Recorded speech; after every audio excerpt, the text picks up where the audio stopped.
understanding your personal Facebook wall. Okay, this is really, really important stuff now that we're talking about. We talked about the profile here, how we can, have things on the side here, but your wall, this is kind of like, picture if you lived in an apartment complex and you had a bulletin board outside, or maybe a cork board outside of your door. Everybody had one.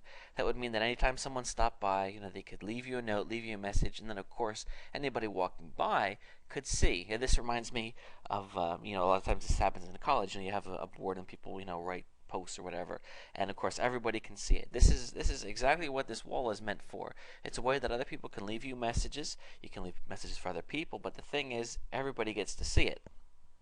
So, what happens then is, let's say, for example, that you have a business and you're promoting something. Other people can come on here and say, hey, listen, I loved your, such and such. And then that helps with the social proofing. Because when other people come here, they're going to see, hey, wow, these customers are leaving, nice remarks on this wall here, that this must be good stuff. And then, of course, it's going to help with your credibility. Obviously, if somebody shares something that is not good, you have the ability to delete it. So you have complete control over this, just like you would have control over your corkboard at your business. So that's really cool. So that's what the wall is. So again, key things to keep in mind. You can make posts on your own wall. You just write here. There we go. Not very exciting and just a demonstration to you, but this is things that you can put on your wall are things like, of course, we're having a sale today on such and such. I just started trying this new product, such and such. There's lots of different things that you can put on your wall, and your wall posts, other people leave them, but also you write your own stuff, and when people come to your page, they're going to see this. Of course, if you don't like that, you can remove it. Lickety split and it's gone.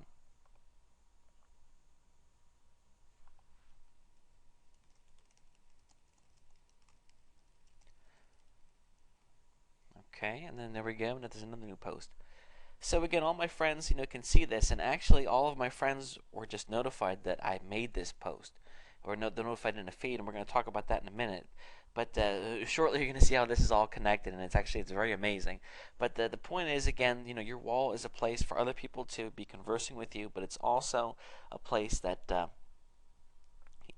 you can be talking about your own products and services and whatnot, and it helps with interactivity. It's different than a website, because a website, you just go out there and you promote your product and that's it. But on Facebook, you get your chance to do your pitch, but then you have the interaction with their clientele, which is incredibly important, and it's one of the reasons why this networking works so well. Now let's go ahead and look at someone else's page so I can show you what a wall looks like that's a bit more filled out than my sad empty wall. Okay, I apologize that a good bit of this is not be able to be for you to be viewed, but that had to be done for privacy reasons. But I wanted to be able to show you a profile that has a lot more filled in. Essentially, this is the person's wall. So you can see here, this is the account owner. They wrote, "I should have had children. I could have sold them." So I'm not sure what this is referring to. Some type of joke. You can see here that they did some type of survey here. Here, this person's saying, thank you for dinner. Tomorrow I'll have dinner for all of us, blah, blah, blah. And then you can see that the page owner commented. Whenever somebody writes on your wall, you're able to write a comment about that. So, even I could come on here and write, I like something on this person's page, and then I can write as well. Let's say, for example, I should have children, I could have sold them. I could write something here. That is just too crazy. Okay, and there we go, and my comment will be posted. So again, it's a way to interact with the people that are on your list. So, it goes back and forth like this. Um, if this stuff doesn't make sense, you just have to bear with it and give it a try, because people really get into this stuff, and the back and forth, which is why it's very important to be interacting with the people that are coming interaction with you, especially in the beginning, because you start to build things up, and then people see that you're going to be interactive. They're going to take part in the banter, in the play back and forth, and they're going to tell their friends, and their friends are going to see, and they're going to pass it on, and before you know it, you have a zillion friends. So again, that's how the wall works. It's all about interaction. It's also about positioning yourself as an expert and showing that you're accessible, and of course, anytime that you can, trying to promote your product. So We're going to move forward then with talking about the other features of Facebook and how you can best use them to promote.